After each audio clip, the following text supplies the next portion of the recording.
ان الحمد للہ نحمده ونستعینه ونستغفره ونعوذ باللہ من شرور انفسنا ومن سیئات اعمالنا من يهده الله فلا مضل له ومن يضلل فلا هادي له واشهد ان لا اله الا الله وحده لا شريك له واشهد ان محمدا عبده ورسوله اما بعد فان خیر الحدیث کتاب اللہ وخیر الہدی ہدی محمد صلی اللہ علیہ وآلہ وسلم وشر الامور محدثاتها وکل محدثۃ بدعہ وکل بدعۃ ضلالہ وکل ضلالۃ فی النار۔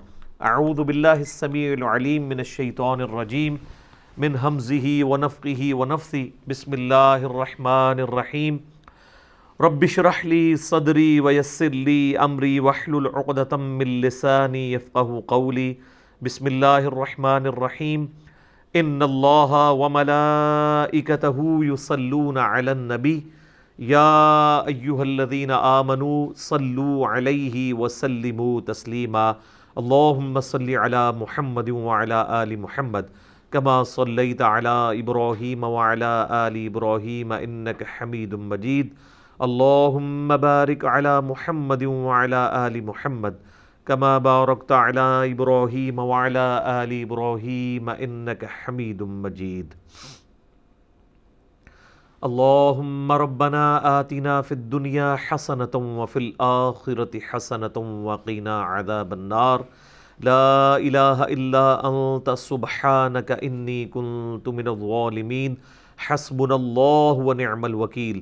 یا حی یا قیوم برحمتک استغیث ولا حول ولا قوة الا باللہ العلی العظیم۔ ربنا آتنا من لدنک رحمۃ وہیئ لنا من امرنا رشدا۔ آمین۔ الحمدللہ آج 26 اپریل 2020 کی قرآن کلاس نمبر 26 ہی کی اسٹوڈیو ریکارڈنگ ہونے جا رہی ہے۔ آج کے درس کا آغاز انشاءاللہ تعالی سورۃ البقرہ کی آیت نمبر 177 سے ہوگی۔ یہ 177 نمبر جو آیت ہے اسے کہتے ہیں آیت البر۔ یہ قرآن حکیم کی چند مشہور آیات میں سے ایک آیت ہے جس میں اللہ تعالیٰ نے نیکی کا فلسفہ بیان کیا ہے۔ عموماً ہمارے ہاں نیکی کا تصور جو ہے وہ چند ایک رسومات پہ چلنے کا نام ہوتا ہے، اس لیے قرآن حکیم نے اس مت کو توڑتے ہوئے جو چیزیں لوگ اوور لک کرتے تھے انہیں بنیادی حیثیت دی ہے، اور جن چیزوں کے اوپر لوگوں کا زور ہوتا ہے اس کو سیکنڈری حیثیت دی ہے، تاکہ یہ پتہ چلے کہ نیکی صرف یہ نہیں ہے کہ کوئی شخص نماز روزہ اور چند ایک رسومات پر عمل کرنا شروع کر دے، بلکہ حقوق العباد والا معاملہ جو ہے یہ بہت کریٹیکل ایشو ہے۔ عموماً ہم لوگ ڈویژن تو کرتے ہیں حقوق اللہ کی اور حقوق العباد کی، لیکن بیسیکلی اگر دیکھا جائے دونوں ہی حقوق اللہ ہیں، کیونکہ حقوق العباد کی ترغیب بھی ہمیں اللہ ہی نے دلائی ہے۔ لیکن یہ جو تفریق کی جاتی ہے کسی حد تک درست ہے۔ اس کی وجہ یہ ہے کہ قرآن و سنت میں جو محکم دلائل ہیں وہ اس کے اوپر شاہد ہیں کہ اللہ تبارک و تعالیٰ اپنے حقوق کے معاملے میں تو خود ڈیسیژن لے گا، لیکن جو حقوق العباد کا معاملہ ہے وہ بندوں ہی نے معاف کرنا ہوگا، اس لیے ان کا ایشو ذرا کریٹیکل ہو جاتا ہے۔ اس میں مشہور زمانہ ایک حدیث ہے صحیح مسلم کے اندر، اللہ کے محبوب صلی اللہ علیہ وآلہ وسلم نے فرمایا، جانتے ہو مفلس کون ہے؟ تو صحابہ نے عرض کی کہ ہم تو مفلس اسی کو سمجھتے ہیں جس کے پاس دنیا کا مال و متاع نہ ہو، دولت نہ ہو۔ تو آپ صلی اللہ علیہ وآلہ وسلم نے فرمایا کہ میری امت کا مفلس یعنی غریب شخص وہ ہے کہ جو قیامت والے دن اس حال میں آیا کہ اس کے نامہ اعمال میں ڈھیروں نیکیاں تھیں، لیکن ساتھ ہی ساتھ اس نے دنیا میں کسی کو تھپڑ مارا تو کسی کا خون بہایا تو کسی کو دھمکی دی، کسی کو مارا پیٹا۔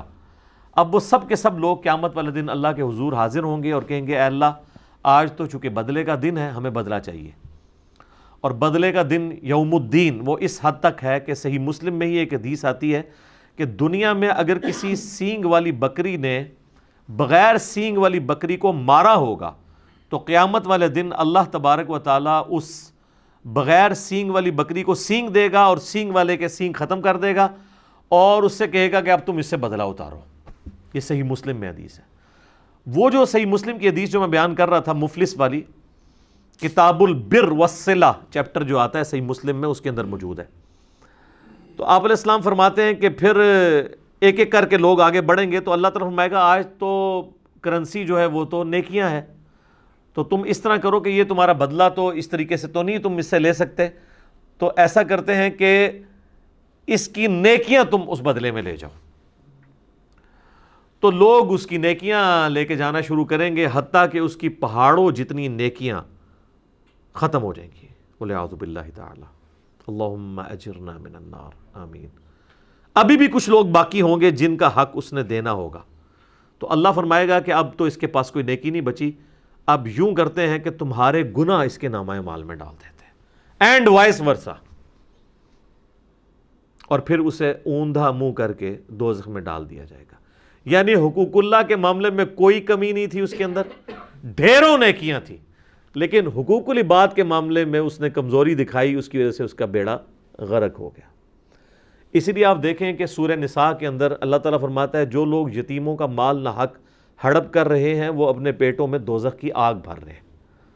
دنیا میں اس آگ کا پتہ نہیں چلے گا. دنیا میں تو چونکہ فزیکل لاز ایکٹیو ہیں، اگر آپ اپنی زبان کے اوپر انگارہ رکھیں تو جل جائے گی، حرام کا مال زبان پر رکھیں تو نہیں جلے گی. بلکہ لوگ تو کہتے ہیں حرام کھانے کا زیادہ ہی مزہ آتا ہے.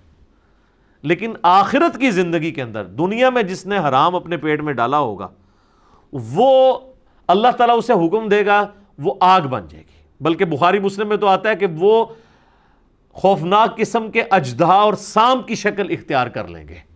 اسی کا مال و دولت جو حرام طریقے سے اس نے کمایا ہوگا یا حلال طریقے سے کمایا لیکن اس کی زکوٰۃ ادا نہیں کی. تو اب وہ نیکی کا جو فلسفہ ہے وہ آیت البر کے اندر بیان ہو رہا ہے. اعوذ باللہ من الشیطان الرجیم، بسم اللہ الرحمن الرحیم. سورۃ البقرہ آیت نمبر 177. لیس البر ان تولوا وجوہکم قبل المشرق والمغرب. نیکی صرف یہ نہیں ہے کہ تم اپنا رخ مشرق یا مغرب کی طرف کر لو. بیسیکلی یہودیوں کو ٹونٹ کیا جا رہا ہے نا. پیچھے پس منظر میں ہم تحویل قبلہ کا مضمون کور کر چکے ہیں. انہوں نے ایک لکیر پیٹنا شروع کر دی تھی کہ جب تک ابراہیمی قبلے کی طرف مسلمان نہیں گئے تھے تو یہ کہتے تھے کہ یروشلم تو ابراہیمی قبلہ ہے ہی نہیں ہے، لیکن آپس میں چیما گوئیاں کرتے تھے. جب اللہ تعالیٰ نے قبلہ یروشلم کی بجائے خانہ کعبہ کر دیا تو پھر انہوں نے اوپنلی یہ کہنا شروع کر دیا کہ یہ کیا ہوا، ابھی تک تو تم ہمارے قبلے کی طرف نماز پڑھ رہے تھے، اب تم نے اپنا قبلہ بدل لیا. حالانکہ وہ اندر سے ہی جانتے تھے کہ ابراہیمی قبلہ جو ہے وہ خانہ کعبہ ہے. قبلہ اول بھی کعبہ ہے، قبلہ آخر یعنی فائنل قبلہ بھی کعبہ ہے.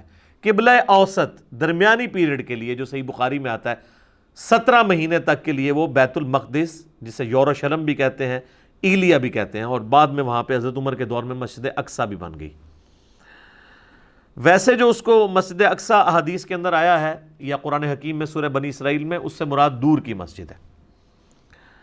تو اللہ تعالیٰ ہمارا یہ کوئی نیکی صرف یہ نہیں ہے کہ آپ کا رخ مشرق کی طرف ہے یا مغرب کی طرف. اللہ کو کیا فرق پڑتا ہے؟ پہلے آیات گزر چکی ہیں نا کہ تم جس طرف بھی رخ کرو گے اللہ کا چہرہ پاؤ گے. اللہ کو تو فرق نہیں پڑتا. اور واقعی دنیا میں بھی آپ دیکھ لیں، یعنی ہم سب کانٹیننٹ کے لوگوں کا جو قبلہ ہے وہ مغرب کی جانب ہے، لیکن اگر آپ یورپ میں چلے جائیں، افریقہ میں چلے جائیں تو ان کا قبلہ مشرق کی جانب ہے، کیونکہ سینٹر میں آ جاتا ہے نا خانہ کعبہ شریف. تو خانہ کعبہ شریف سے جو پرلی طرف لوگ آباد ہیں وہ مشرق کی طرف منہ کرتے ہیں، جو اس طرف لوگ آباد ہیں وہ مغرب کی طرف منہ کرتے ہیں. تو اللہ کو تو فرق نہیں پڑتا. نیکی صرف یہ نہیں ہے کہ تم اپنا چہرہ مشرق یا مغرب کی طرف کرو، وَلَٰكِنَّ الْبِرَّ، بلکہ نیکی یہ ہے. اب گنتے جائیں جناب چیزیں. من آمن باللہ، جو کوئی ایمان لائے اللہ پر، والیوم الآخر، اور قیامت کے دن پر. اللہ پر ایمان لانا کافی نہیں جب تک آخرت کو نہیں مانیں گے کہ اللہ نے پوچھنا بھی ہے. ویسے تو مزے ہی مزے ہیں، اگر اللہ نے پوچھنا نہ ہو تو اللہ کو ماننے یا نہ ماننے سے کوئی فرق نہیں پڑتا.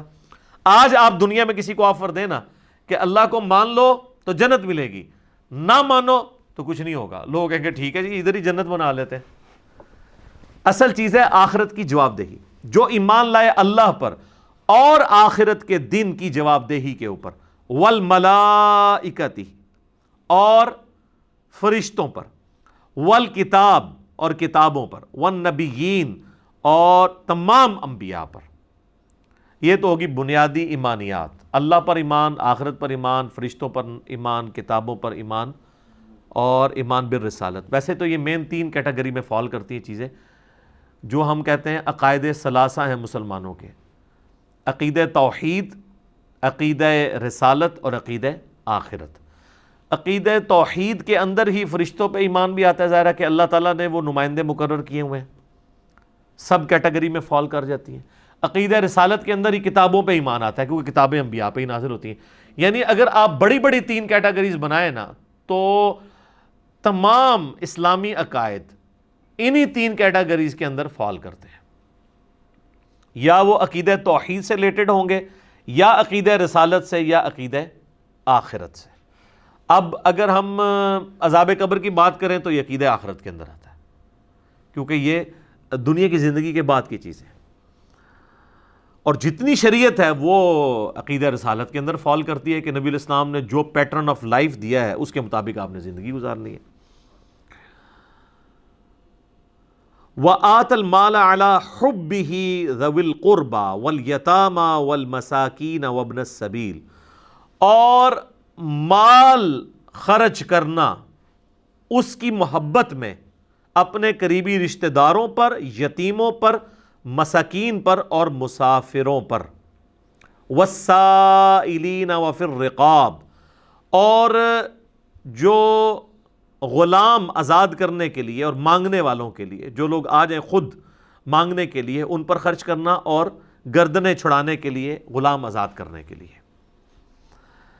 اچھا، اب یہ جو علی حبی ہی ہے نا، اس میں ہا کی ضمیر اللہ کی طرف بھی جا سکتی ہے کہ اللہ کی محبت میں کوئی شخص مال خرچ کرے اپنے رشتہ داروں پر، یتیموں پر، مسکینوں پر، مسافروں پر، اور سوال کرنے والے اور غلام چھڑانے کے لیے. اور ہا کی ضمیر جو ہے وہ مال پہ بھی جا سکتی ہے کہ مال کی محبت کے باوجود اس کی محبت میں، مال کی محبت میں ہوتے ہوئے بھی مال خرچ کرنے کے لیے تیار ہو جائے. یعنی دل میں تو ہر ایک بندے کے مال کی محبت ہے نا، اس محبت کی پرواہ نہ کرے جو مال کے ساتھ اس کا شغف ہے، مال سے محبت رکھنے کے باوجود مال اللہ کی راہ میں دے دے. تو کیا وہ ثابت کرے گا کہ مجھے اللہ کی محبت جو ہے وہ مال کی محبت سے بڑھ کر ہے؟ اب ترتیب اللہ تعالیٰ نے لگائی ہے ایسی جو پنچ کرنے والی ہے. سب سے پہلے رشتہ داروں کا نمبر، کیونکہ رشتہ داروں کو دینا یہ سب سے مشکل کام ہے. رشتہ داروں کو پھلتا پھولتا دیکھنا یہ شیطان نہیں برداشت کرنے دیتا. جتنا جیلسی فیکٹر ہے وہ رشتہ داروں کے ساتھ ہوتا ہے. یہ جتنے تعویذ دھاگے بھی آپ سنتے ہیں لوگ کرواتے ہیں وہ رشتہ دار کرواتے ہیں. باہر کے لوگوں کو کیا ضرورت ہے کسی سے جیلسی کرنے کی یا حسد کرنے کی؟ رشتہ دار. اسی لیے انسان رشتہ داروں کو اگنور بھی کر رہا ہوتا ہے. تو اللہ تعالیٰ نے پہلی ضرب یہ لگائی ہے کہ سب سے پہلے رشتہ داروں کا حق ہے. اچھا، رشتہ داروں میں یہ کوئی نہ سمجھے کہ میرے کزنز جو ہیں یا میرے ماموں خالو، نہیں. سب سے پہلے رشتہ دار آپ کے بیوی، بچے، ماں باپ، بہن بھائی ہیں. اس کے بعد باقی رشتہ دار آتے ہیں. لوگ اکثر پوچھ رہے ہوتے ہیں جی وہ زکوٰۃ دینی ہے، بہن میری بیوہ ہے، دے دیں. بھئی اس سے زیادہ کوئی حقدار ہی نہیں ہے، اس کا تو کوئی کمانے والا نہیں ہے. بھائی کو دے دیں، بالکل دے سکتے ہیں. سب سے زیادہ حقدار وہ لوگ ہیں.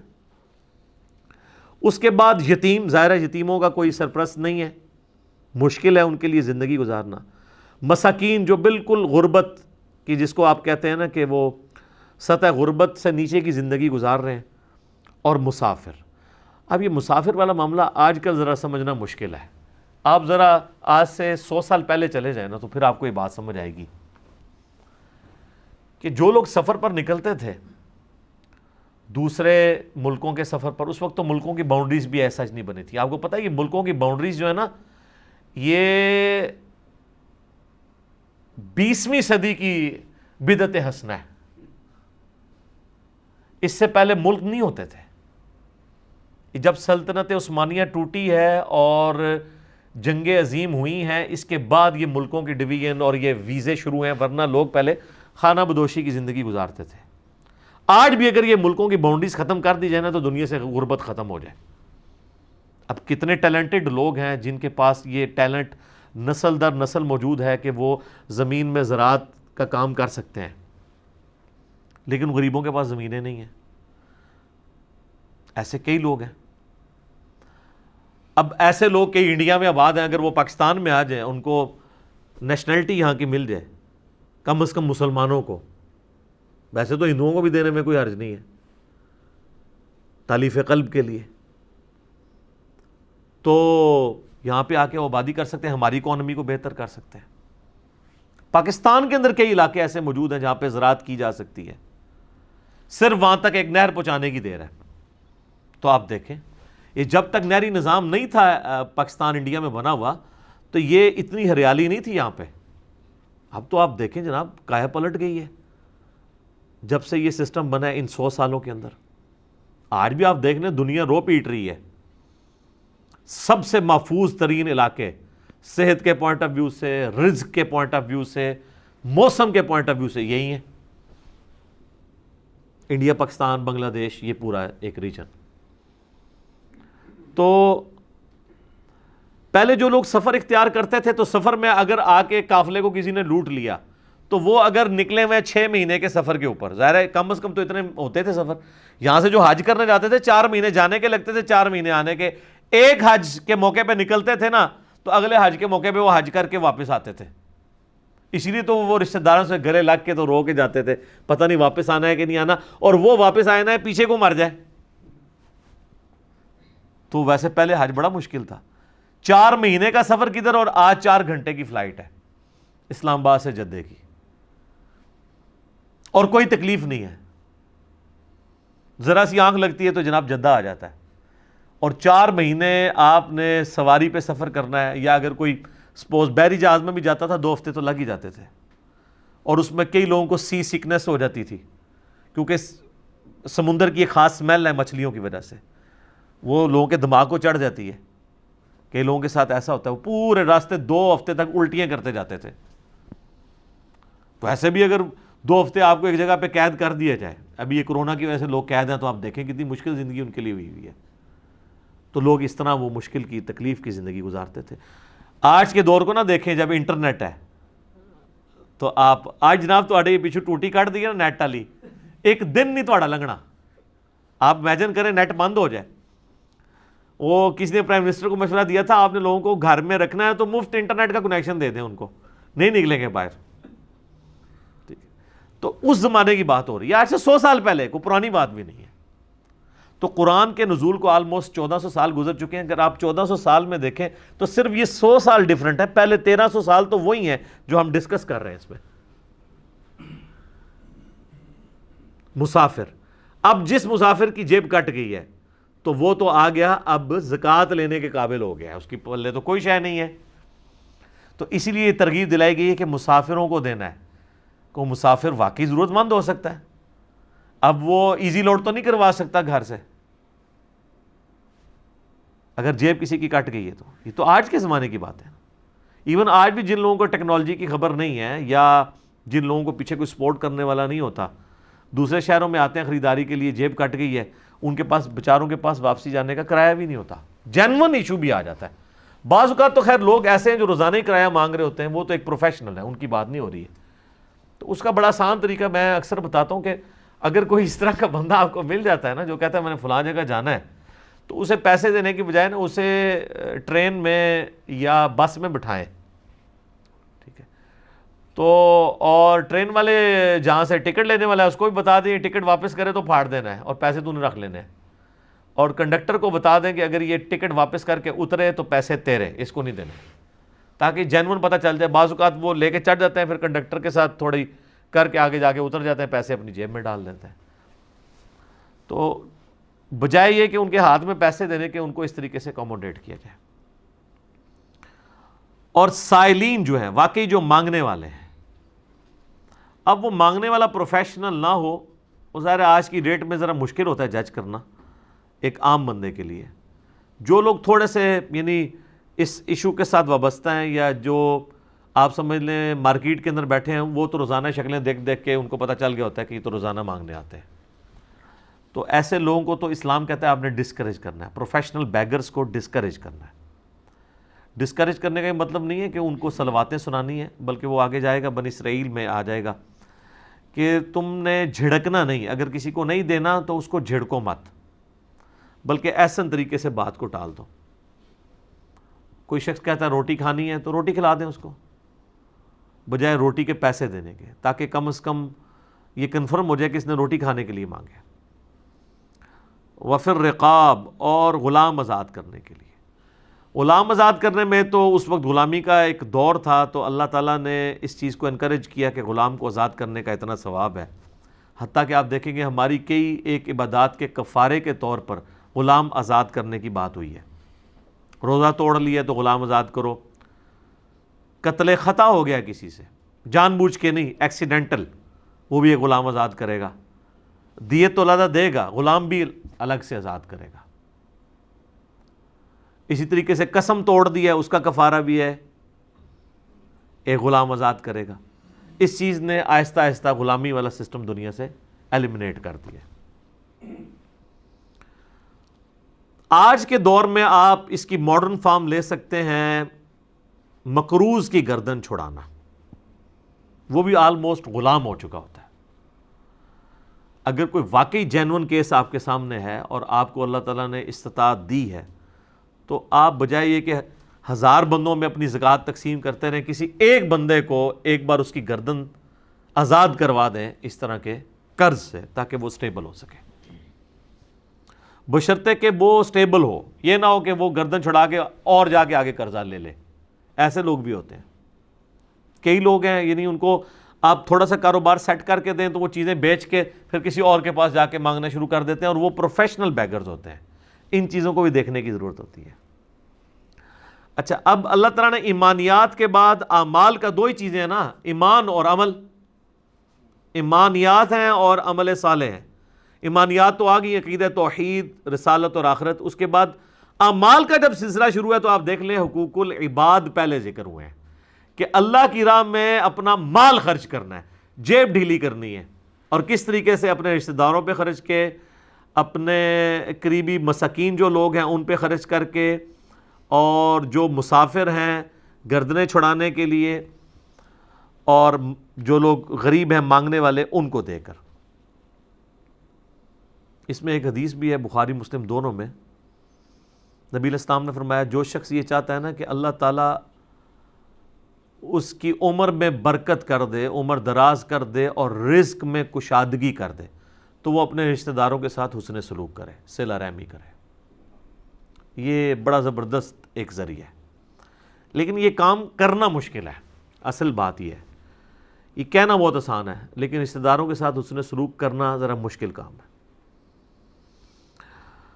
اب حقوق العباد کے بعد حقوق اللہ کا ذکر آ رہا ہے، وَأَقَامَ الصَّلَاةَ۔ اب دیکھیں نماز سے بڑی کون سی عبادت ہو سکتی ہے، لیکن اللہ نے اسے بعد میں ذکر کیا، اور قائم کرنا نماز کو، وَآتَ الزَّكَاةَ، اور زکوٰۃ دینا یا تزکیہ نفس کرنا، دونوں معنی درست ہیں، وَالْمُوفُونَ بِعَهْدِهِمْ إِذَا عَاهَدُوا، اور پورا کرنا اپنے وعدوں کو جب کہ وہ کسی سے وعدہ کریں، ایمان والوں کی یعنی یہ بات بتائی جا رہی ہے۔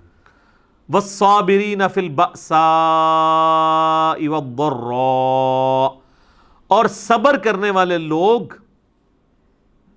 مصیبت کے حالات میں اور سختی کے حال میں، وحین البأس، اور لڑائی کے دوران یعنی جہاد کے دوران۔ ظاہر ہے کہ مصیبت میں، تنگی میں، تنگی کون سی آ سکتی ہے، مال کی تنگی بھی، قحط سالی بھی آ سکتی ہے، اور جہاد میں تو ظاہر ہے کئی ایک تکلیف سے گزرنا پڑتا ہے، اس میں وہ صبر اختیار کرنے والے لوگ ہوتے ہیں۔ اولئک الذین صدقوا، تو ایسے لوگ ہیں جو کہ اپنے یعنی دعوی ایمان کے اندر سچے ہیں۔ وَأُولَئِكَ هُمُ الْمُتَّقُونَ، اور یہی وہ لوگ ہیں جو حقیقی طور پر پرہیزگار ہیں۔ یعنی تقوی کا معیار اللہ کے نزدیک جو ہے، اب یہاں پہ کہیں آپ دیکھ لیں کہ کوئی لمبی داڑھی ہونا، پگڑی ہونا، شلوار ٹخنوں سے اوپر ہونا، شکل و صورت جو ہے وہ کوئی مذہبی گیٹ اپ بنا لینا، کوئی اس چیز کا کہیں پہ ذکر نہیں ہے۔ چند ایک بنیادی چیزوں کا ذکر ہے، ایمانیات کے بعد حقوق العباد، اور اس کے بعد حقوق اللہ۔ یا ایھا الذین آمنوا کتب علیکم القصاص، اے اہل ایمان تم پر اللہ تعالیٰ نے یہ فرض کر دیا ہے کہ قصاص لو فی القتل، قتل کے معاملے میں، یعنی یہ بدلہ لینا یہ اللہ تعالیٰ نے ایز این اوبلیگیشن شریعت کا حصہ بنایا ہے۔ کس لیول کا بدلہ؟ الحر بالحر، آزاد کے بدلے آزاد قتل ہوگا۔ اب ظاہر اس وقت غلامی کا دور تھا، اگر کسی آزاد بندے نے کسی غلام کو مار دیا، اب جس نے مارا ہے قاتل، اسی قاتل کو قتل کیا جانا چاہیے نا، تو وہ کہتا تھا اچھا میں غلام خرید کے تمہیں دے دیتا ہوں، میرے بدلے میں اسے قتل کر دو۔ دیکھیں نا، تو اس لیے اللہ نے کہا یہ کیا انصاف ہوا، آزاد کے بدلے میں آزاد قتل ہوگا، جس نے مارا ہے نا وہی مارا جائے گا اس کے بدلے میں۔ والعبد بالعبد، اور غلام کے بدلے غلام، غلام کے بدلے غلام کا مطلب ہے کہ ایک غلام نے اگر کسی کو مار دیا ہے تو اس کے بدلے وہی غلام قتل ہوگا، یہ نہیں ہے کہ کوئی اور غلام۔ یہی تو ہم کہتے ہیں جو ہمارے یعنی ایکسٹرا جوڈیشل ایکٹیویٹیز کرنے والی تنظیمیں ہوتی ہیں، وہ جب کبھی غیر مسلموں کے اوپر حملہ کرتی ہیں تو وہ کہتے ہیں کہ جی ہم پلی یہ لے رہے ہیں کہ جو ہے وہ اس ملک نے فلاں جگہ اپنی فوجیں بھیجی ہیں تو ہم اس کے مقابلے پہ ان کے شہریوں کو نشانہ بنائیں گے۔ تو قرآن تو اس کی اجازت نہیں دے رہا، قرآن تو انڈیویجول لیول پہ بھی اجازت نہیں دے رہا کہ ایک بندے کے بدلے دوسرا بندہ قتل نہیں ہو سکتا، چہ جائے کہ امریکہ کہیں پہ فوج بھیج رہا ہے اور آپ امریکہ کے شہریوں کو مارنا شروع کر دیں، اس چیز کی کوئی اجازت نہیں ہے۔ وَالْأُنْثَى بِالْأُنْثَى، اور عورت کے بدلے عورت قتل ہوگی۔ یہ نہیں ہے کہ کسی کی بیوی نے کسی اور عورت کو قتل کر دیا تو اب وہ کہ اس کے بدلے میں تو چونکہ آزاد عورت ہوں تو میں ایک کوئی لونڈی خرید کے دے دیتی ہوں، تم میرے بدلے میں اسے قتل کر دو، یہ نہیں ہوگا۔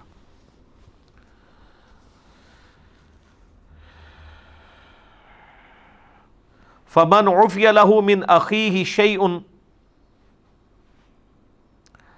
اب ایک اللہ تعالیٰ ایک آپشن دے رہا ہے اس حوالے سے، پس جس کو معاف کی جائے اس کی بھائی یعنی مقتول کے وارث کی طرف سے کوئی چیز، فَاتِّبَاعٌ بِالْمَعْرُوفِ، تو اسے چاہیے کہ وہ طلب کر سکتا ہے، مقتول کا وارث جو ہے وہ طلب کر سکتا ہے کیا؟ وَأَدَاءٌ إِلَيْهِ بِإِحْسَانٍ، وہ کیا طلب کرے گا؟ دیت طلب کرے گا، اور وہ جو دیت طلب کرنا ہے وہ ہوگا دستور کے مطابق، یعنی اس کے لیے کوئی چیز مقرر نہیں کی گئی ہے۔ لیکن اگر آپ احادیث میں ہیں تو سنن ابی داؤد میں حدیث ہے کہ نبی علیہ السلام نے اپنے مبارک زمانے میں پہلے سے ایک دیے چل رہی تھی، اسی کو اسٹیبلش کیا ہے کہ 100 اونٹ دیے جائیں گے یا اس کی مالیت۔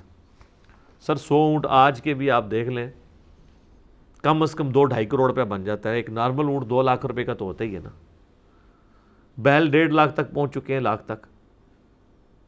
تو اب یہ حکومتیں ہماری کیا کرتی ہیں جی، زخمیوں کے لیے 5 لاکھ اور مرنے والوں کے لیے 25 لاکھ، نہ دیت جو ہے کم از کم ہوگی 2 کروڑ آج کی ڈیٹ میں۔ 100 اونٹ جب بھی یعنی آپ قیمت اس کی کیلکولیٹ کرتے رہے۔ ذَلِكَ تَخْفِيفٌ مِّن رَبِّكُمْ وَرَحْمَةٌ، یہ تمہارے رب کی طرف سے رعایت ہے اور رحمت ہے، یعنی رعایت دے دی گئی ہے۔ اگر کوئی شخص یعنی چاہتا ہے کہ اپنے یعنی مقتول کے بدلے میں قاتل کو معاف کرنا چاہے تو اس کے عوض اس سے خون بہا لے سکتا ہے مال کی فارم میں، اور یہ بھی اجازت ہے، پریفریبل نہیں ہے، وہ آگے آ جائے گی آیت۔ پریفریبل یہی ہے کہ قتل کے بدلے قتل ہو تاکہ ڈیٹرنس ہو۔ تو یہ اللہ کی طرف سے ایک آسانی ہے اور رحمت ہے۔ فَمَنِ اعْتَدَىٰ بَعْدَ ذَلِكَ فَلَهُ عَذَابٌ أَلِيمٌ، تو جو کوئی زیادتی کرے اس کے بعد تو اس کے لیے ہے دردناک عذاب، وَلِعَوْذُ بِاللَّهِ تَعَالَى۔ وَلَكُمْ فِي الْقِصَاصِ حَيَاةٌ يَا أُولِي الْأَلْبَابِ لَعَلَّكُمْ تَتَّقُونَ، اور اے عقل مندو تمہارے لیے قصاص لینے میں ہی زندگی چھپی ہوئی ہے معاشرے کی، تاکہ تم اللہ سے ڈر سکو۔ یہ وہ جو بات آ گئی کہ آپشن ضرور دے دیا کہ آپ خون بہا لے سکتے ہیں، لیکن کہا کہ یہ آپشنل ہے، قتل کے مقدمے کی پیروی ہونی چاہیے اور قاتل کو مقتول کے بدلے میں ٹانگا جانا چاہیے، ورنہ تو پھر قاتل اگر دندناتے پھریں گے اس طریقے سے تو پھر معاشرے میں نار کی پھیل جائے گی۔ جس معاشرے میں احترام جان، احترام مال نہیں ہوگا، وہ معاشرہ کیسے قائم رہ سکتا ہے؟ تو کہا گیا کہ پوری انسانیت کی زندگی چھپی ہوئی ہے اس کے اندر، ظاہر ہے پوری انسانیت کی ہے۔ جب ایک آپ بے لگام لوگوں کو چھوڑ دیں گے تو معاشرہ تو پھر بنانا ریپبلکس بن جائیں گی۔ اس کا کلائمیکس تو آگے چل کے آئے گا جناب سورہ المائدہ کی آیت نمبر 32 میں، کہ جس نے ایک جان کو ناحق قتل کیا گویا اس نے پوری انسانیت کو قتل کر دیا، اور جس نے ایک جان کو بچا لیا، اس کی زندگی بچا لی، گویا پوری انسانیت کو بچا لیا۔ سورہ النساء کے اندر آئے گا کہ جو شخص بھی جان بوجھ کے کسی کو قتل کرتا ہے نا، اس کی جزا ہمیشہ کی جہنم ہے، ہمیشہ کی جہنم۔ یہ قتل کا معاملہ بڑا کرٹیکل ہے جناب۔ سنن ابی داؤد میں حدیث ہے، نبی علیہ السلام نے فرمایا اللہ تعالیٰ یا تو شرک کو معاف نہیں کرے گا، یا پھر اگر کسی مؤمن کو کسی نے ناحق قتل کیا یہ گناہ معاف نہیں کرے گا، اس کے سوا جتنے گناہ وہ چاہے گا معاف کر دے گا۔ لہٰذا یہ جو آیت ہے نا سورہ النساء میں آیت نمبر 48 اور 116 جو 2 دفعہ آئی ہے، ان اللہ لا یغفر ان یشرک بہ ویغفر ما دون ذلک لمن یشاء، بے شک اللہ اس گناہ کو کبھی معاف نہیں کرے گا کہ کوئی شخص اس کے ساتھ شرک کرتے ہوئے دنیا سے چلا گیا، اس کے سوا جتنے گناہ ہیں معاف کر دے گا جس کے لیے چاہے گا۔ یعنی وہاں پہ بھی اوپن لائسنس نہیں ہے، چاہے گا تو معاف کرے گا، اگر نہیں چاہے گا تو نہیں معاف کرے گا۔ تو وہ کون سا ایسا گناہ ہو سکتا ہے کہ جو وہ نہ چاہے کہ معاف کیا جائے؟ وہ قتل ناحق ہے۔ صحیح بخاری میں حدیث ہے، جس نے ایک ذمی کافر کو بھی ناحق قتل کر دیا، یعنی جو اسلامی حکومت میں ٹیکس دے کر رہ رہا تھا، تو ایسا مسلمان جنت کی خوشبو بھی نہیں پائے گا، حالانکہ جنت کی خوشبو 40 سال کی مسافت سے آ رہی ہوگی۔ یعنی قیامت کا 50,000 سال کا دن ہے قرآن میں آیا، تو اس 50,000 سال میں جب 40 سال باقی رہ جائیں گے نا تو جنت کی خوشبو آنا شروع ہو جائے گی، لیکن اس شخص کو جنت کی خوشبو بھی نہیں آئے گی جس نے کسی کافر کو ناحق قتل کر دیا کسی اسلامی حکومت کے اندر۔ بخاری اور مسلم دونوں میں حدیث ہے، قیامت والے دن سب سے پہلے جس مقدمے کا فیصلہ ہوگا وہ قتل کا مقدمہ ہے۔ جامعہ ترمذی میں حدیث ہے، نبی علیہ السلام نے فرمایا کسی شخص کا ایک مؤمن کو قتل کرنا اللہ کے نزدیک ایسا ہی ہے گویا کہ وہ پوری دنیا کو تباہ و برباد کر دے۔ ترمذی اور ابن ماجہ میں حدیث ہے، موقوفن بھی ہے اور مرفوعن بھی ہے، موقوف روایت زیادہ مضبوط ہے، کہ عبداللہ بن عمر کہتے ہیں کہ اے کعبہ تیری خوشبو بڑی اچھی ہے، لیکن ایک مومن کی دل کی حرمت اللہ کے نزدیک تجھ سے بھی زیادہ ہے۔ ابو داؤد میں حدیث ہے کہ قیامت والے دن مقتول اپنے قاتل کو پیشانی کے بالوں سے گھسیٹتا ہوا اللہ کے عرش کے قریب چلا جائے گا، اتنا وہ اللہ کے قریب ہو جائے گا اس حال میں کہ وہ مقتول اس کی رگوں سے خون بہہ رہا ہوگا، اور اس نے اپنے قاتل کو پیشانی کے بالوں سے یوں گھسیٹ رہا ہوگا اور کہے گا یا اللہ اس نے دنیا میں مجھ سے زندگی چھینی تھی، مجھے آج بدلہ چاہیے۔ ظاہر ہے سبب تو وہی بنا نا، ویسے تو انسان کی زندگی مقرر ہے جتنی ہے، لیکن جس کے تھرو ایگزیکیوٹ ہو رہی ہوتی ہے اس نے تو اس جرم میں یعنی بدلہ تو اس سے لیا جائے گا۔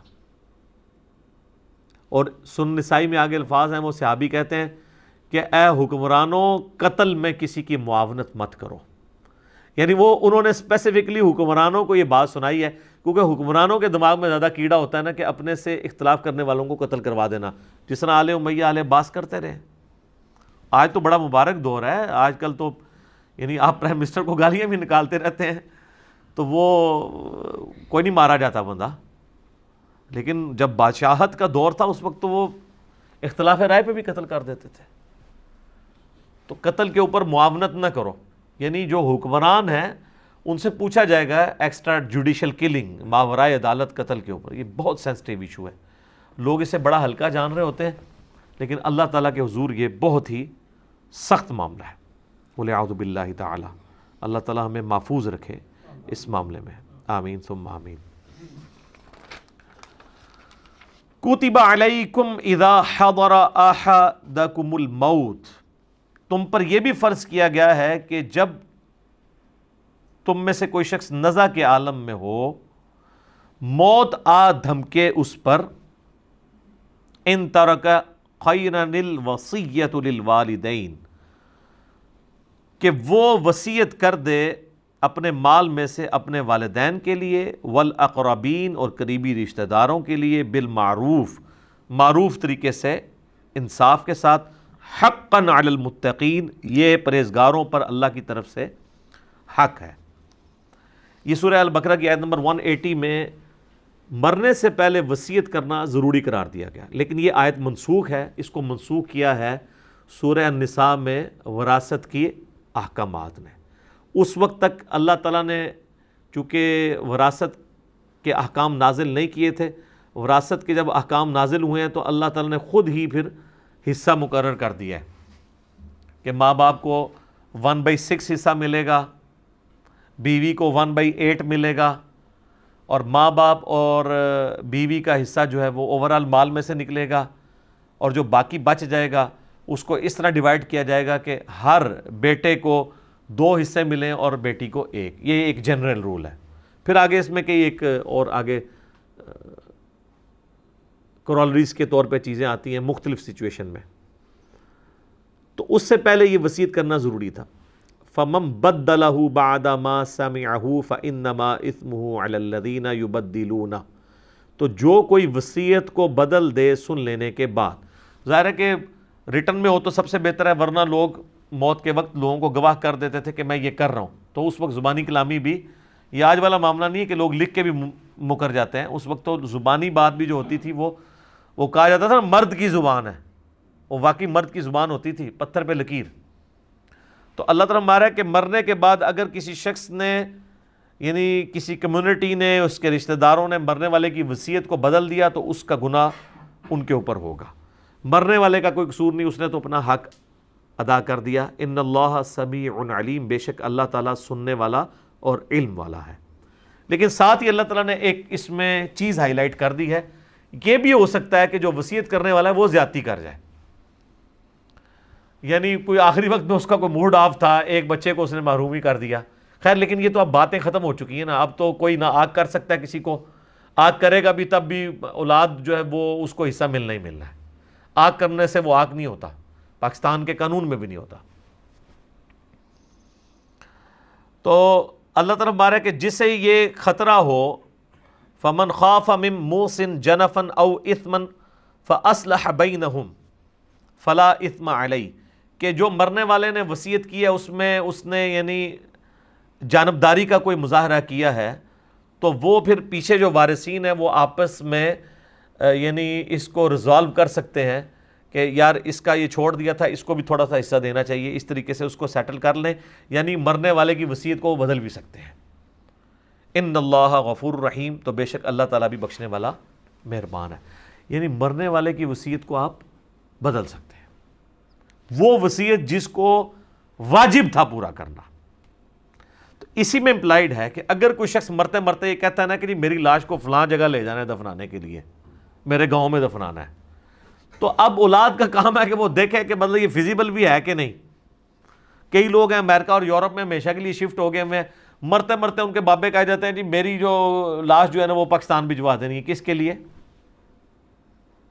آپ لوگوں کو مصیبت میں ڈالنے کے لیے کہ آپ لوگ ان کے جنازے پڑھیں، ادھر ہی دفنائیں، تاکہ اولاد نے اگر کبھی اپنا غم غلط کرنے کے لیے قبر پہ جانا ہے تو قبر موجود تو ہونا، اور اس طرح قبر کو باقی رکھنا تو سنت ہے۔ صحیح مسلم میں نبی علیہ السلام اپنی والدہ کی وفات کے آلموسٹ 50 سال کے بعد ان کی قبر پہ گئے اور وہاں پہ روئے جا کے۔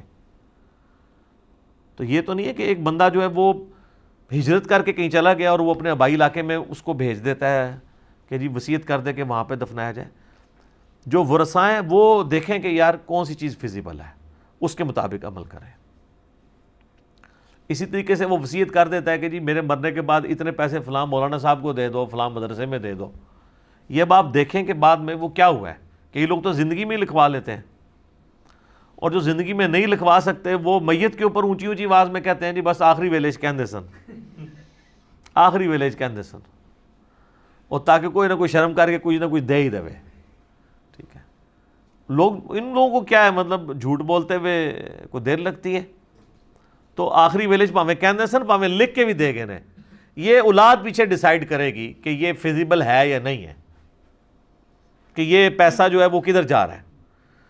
دیکھیں نا جی, آپ پچھلے دنوں جو فیصل عیدی صاحب نے کیا ہے کہ انہوں نے جا کے 1 کروڑ کا چیک جا کے پرائم منسٹر کو پکڑا دیا ہے, یہ خیانت کی ہے انہوں نے. اسلام میں تو اس چیز کی اجازت نہیں ہے. جن لوگوں نے انہیں پیسہ دیا ہے وہ اس لیے دیا ہے کہ وہ ان پہ اعتماد کرتے ہیں کہ ان کے ذریعے چیریٹی میں جائے. یہ تو حکومتوں کے کام ہے کہ این جی اوز کو پیسہ دیں, نہ کہ این جی اوز جو ہیں وہ اپنا پیسہ دیں. اور پھر میں نے تو وہ ایک کاغذ بھی دیکھا کہ سول ایویشن اتھارٹی کی طرف سے نکلا ہوا ہے جس میں انہوں نے ایئر ایمبولینس یوز کی ہے کراچی سے اسلام آباد جانے کے لیے, چیک پکڑانے کے لیے. سول ایویشن اتھارٹی کا لیٹر نکلا ہوا ہے, اور اس کی ابھی اس کو نکلے ہوئے 5-6 دن ہو گئے, کوئی تردید نہیں آئی ہے. وہ لیٹر بھی دیکھنے سے اوریجنلی لگ رہا ہے, یعنی انہوں نے مان لیا کہ ایسا ہی ہوا ہے, اور نظر بھی آ رہا ہے. ظاہر ہے فیصل عیدی صاحب تو کوارنٹین میں بیٹھے ہوئے ہیں نا. کراچی کا بندہ اگر اسلام آباد پہنچ گیا ہے تو کوئی جن تو نہیں ہے وہاں پہنچا ہے. کراچی کا بندہ جو کراچی میں ہوگا, اسلام آباد میں ہوگا, ٹریفک تو بند ہے, تو کیسے پہنچا ہے وہ؟ اپنی ایئر ایمبولینس لے کے, ٹکٹ, یعنی 1 کروڑ کا تو ٹکٹ, وہ 1 کروڑ کا تو وہ چیک دیا انہوں نے, اور جو پیسے خرچ ہوئے ہیں جہاز کے اوپر, اپنا جہاز لے کے. سر جس ملک کے اندر وزراء, پرائم منسٹرز, آرمی چیفز پورے چارٹرڈ طیارے لے کے جا رہے ہوں, تو سر اتنے پھر عیدی صاحب کا بیٹا بھی کہے گا میں کیوں نہ لے کے جاواں, میں تو پھر بھی ڈلیور کر رہے ہیں نیشن نو. ظاہر ہے اوپر بڑوں کو ہی دیکھا جاتا ہے نا.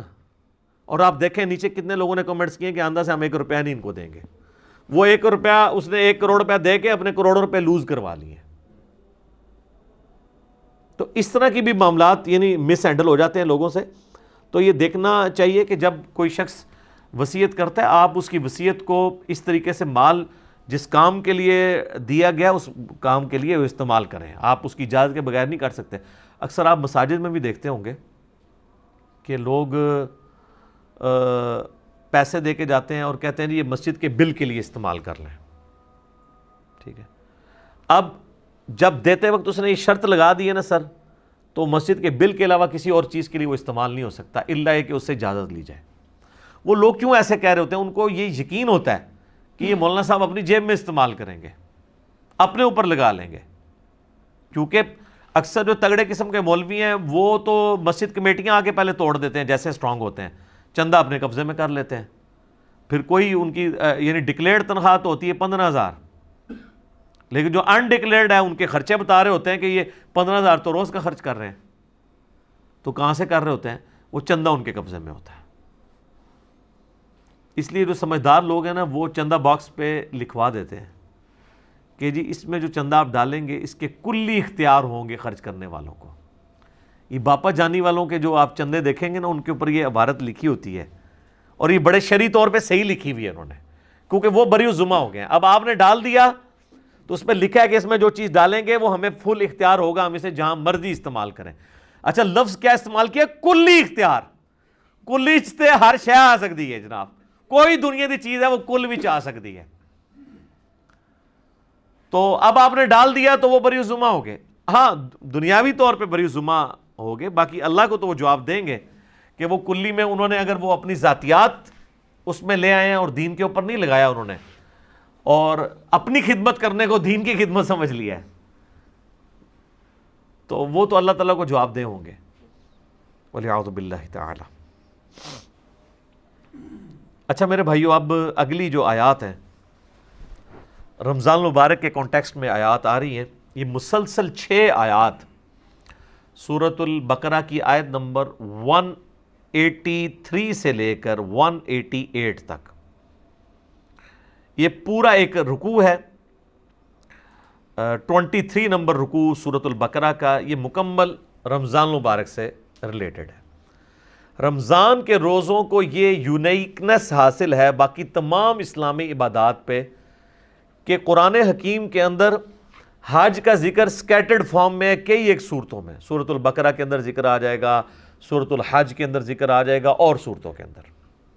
زکوٰۃ کا ذکر تو پورے قرآن میں سکیٹرڈ ہے, نماز کا پورے قرآن کے اندر سکیٹرڈ ہے, نماز کا طریقہ اور احکام و مسائل بہت کم ڈسکس ہوئے ہیں، لیکن رمضان کے روزے ایک ایسی عبادت ہے کہ جو ایک ہی جگہ پہ قرآن میں آئی ہے اور کہیں اور نہیں آئی ہے، اور اس کے آلموسٹ جتنے موٹے موٹے مسائل ہیں وہ سب کے سب اللہ تعالیٰ نے اس میں کور کر دی ہیں۔ یہ رمضان المبارک کو باقی ساری عبادات کے اوپر فضیلت حاصل ہے۔ یہ 6 آیات رکوع نمبر 23 سورۃ البقرہ آیت نمبر 183 سے لے کر 188 تک۔ یا ایھا الذین آمنوا کتب علیکم الصیام، اے اہل ایمان تم پر روزے فرض کر دیے گئے ہیں، کما کتب علی الذین من قبلکم لعلکم تتقون، جیسا کہ تم سے اگلی امتیں جو گزر چکی ہیں، جو تم سے پہلے گزر چکی ہیں، ان پر فرض کیے گئے تھے تاکہ تم تقوی کی روش اختیار کر سکو۔ رمضان شریف کی آلموسٹ آمد ہے 1441 ہجری میں، اور یہ اللہ کی طرف سے کرامت ہوئی ہے کہ شعبان کے آخری عشرے میں ہماری یہ آیات الحمدللہ رمضان المبارک سے ریلیٹڈ آئی ہیں۔ رمضان المبارک کے جتنے بھی احکامات ہیں کتاب و سنت کی روشنی میں نے بڑی ڈیٹیل کے ساتھ ان کے اوپر ایک لیکچر ریکارڈ کروا دیا ہے، جو کہ آلموسٹ 5 نشستوں میں ہے۔ مسئلہ number 53A B C D اور E، اور ہر نشست آلموسٹ 1.5 گھنٹے کی ہے، جس میں رمضان شریف سے ریلیٹڈ ہر چیز کور کی گئی ہے جو کوئی پوچھ سکتا ہے۔ وہ کلپس بھی میں نے بھائیوں کو بتا دیا ہے، وہ وقتاً فوقتاً رمضان شریف کے پہلے عشرے میں ہی آلموسٹ سارے کے سارے کور کر لیں گے ہم۔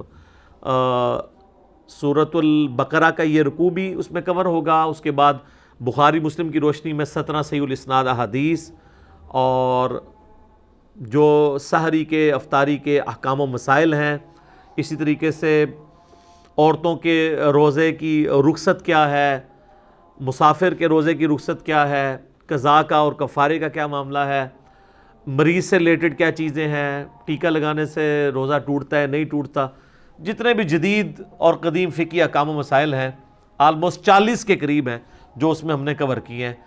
ایک ایک حدیث کا انٹرنیشنل نمبر اس میں بتایا ہے، تو وہ انشاءاللہ ہمارے یوٹیوب چینل کے اوپر تو آلریڈی اپلوڈڈ ہیں، دوسرے جو ہمارے ان آفیشیل یوٹیوب چینلز ہیں ان کے اوپر سے خصوصاً مسلم اونلی سے وہ انشاءاللہ اپلوڈ ہوں گے، اور ہمارے فیس بک جو ہے انجینئر محمد علی مرزا اس کے اوپر یہ انشاءاللہ تعالیٰ ساتھ ساتھ اپلوڈ ہوں گے۔ آپ کو واٹس ایپ گروپس میں بھی انشاءاللہ تعالیٰ وہ کلپس آنا شروع ہو جائیں گے انشاءاللہ تعالیٰ۔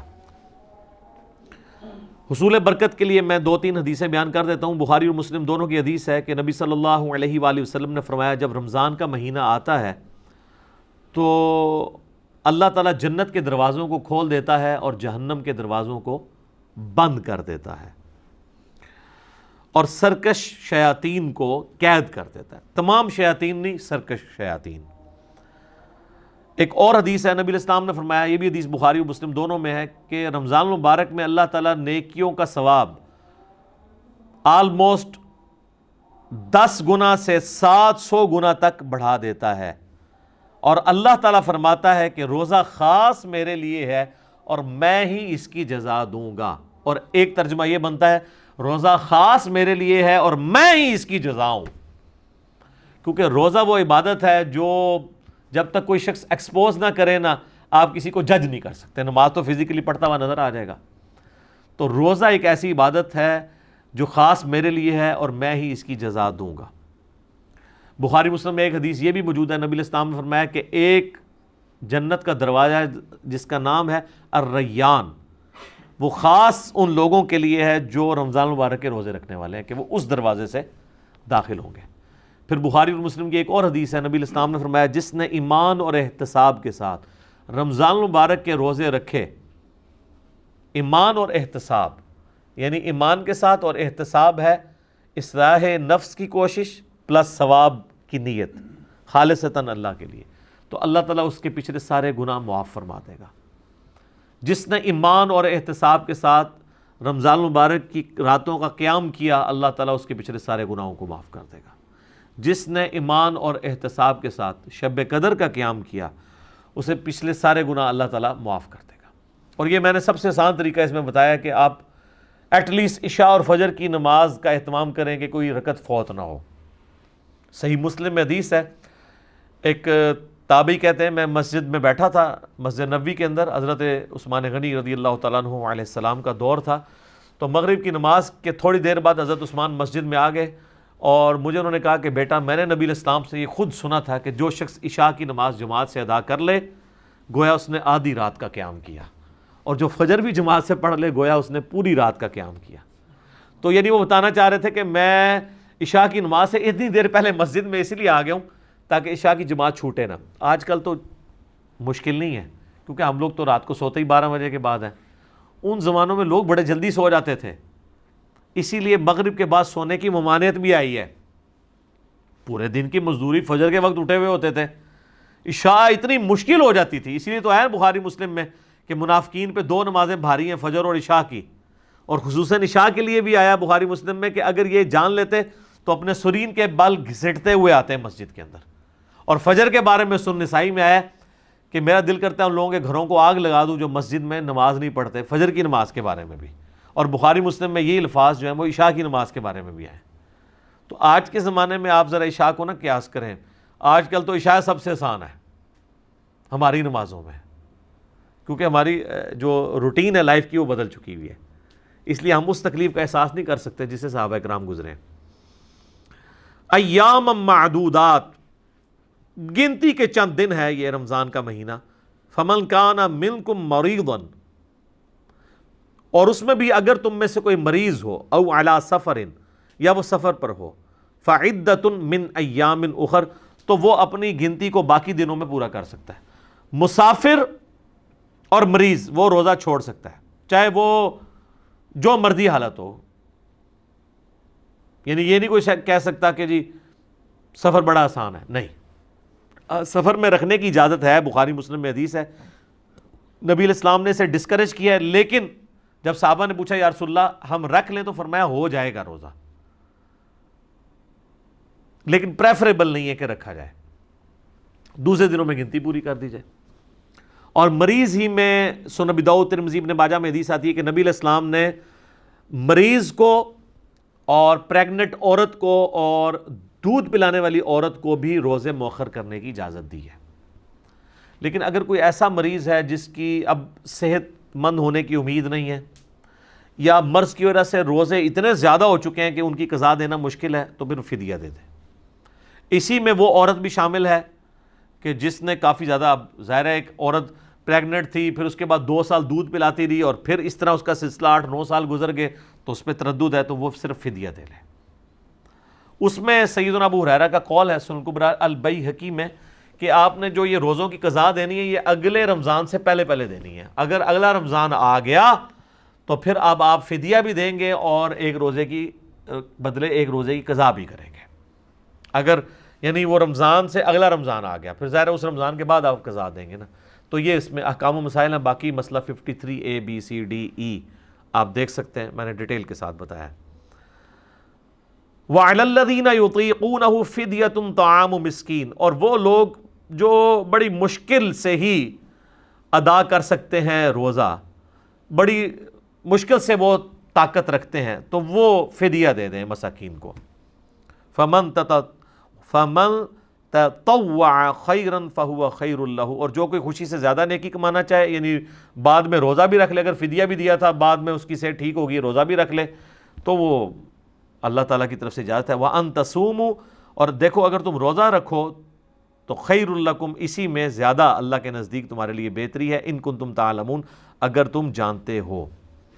اچھا، یہ جو آیت ہے نا، اس کے بارے میں صحابہ کے 2 موقف ہیں۔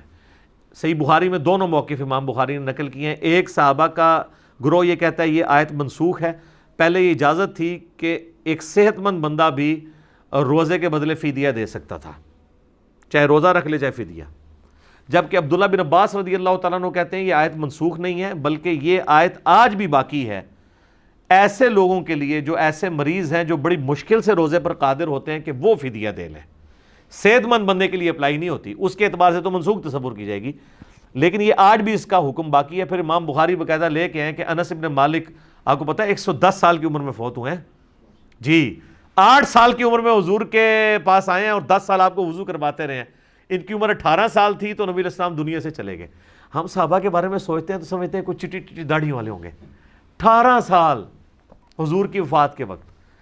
ابن عباس کہتے ہیں میری عمر 13 سال تھی جب دنیا سے نبی علیہ السلام چلے گئے۔ اتنے بڑے فقیہ۔ عبداللہ بن عمر 22 سال کے تھے، حضور فوت ہو گئے۔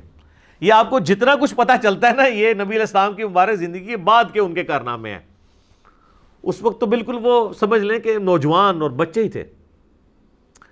تو انس بن مالک کے بارے میں امام بخاری نقل کیا، جب وہ بوڑھے ہو گئے نا تو روزہ نہیں رکھ سکتے تھے، تو وہ روزانہ ایک مسکین کو بلا کے گوشت کے ساتھ اس کو ایک وقت کا کھانا کھلایا کرتے تھے۔